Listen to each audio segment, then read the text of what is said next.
যখন বেশি দুঃখ হবে অন্তরে, অন্তর বেশি ব্যথিত হবে, অন্তরে প্রচুর পরিমাণ কষ্ট হবে, কোনো প্রকার চিন্তা করা ছাড়া, কারোর সাথে আলাপ আলোচনা করা ছাড়া যাই নামাজটা বিছান, রবের দরবারে সিজদায় চলে যান। সুবহানাল্লাহ।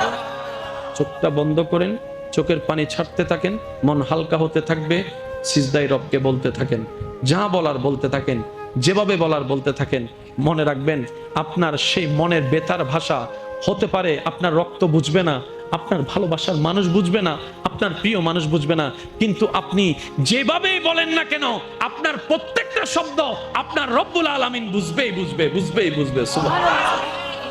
আপনি যখন ওনাকে দুঃখের কথা বলবেন, উনি আপনার দুঃখটাকে হালকা করে দিবে, সেই দুঃখের খবর প্রকাশ করে আপনাকে কখনো বেইজ্জত করবে না।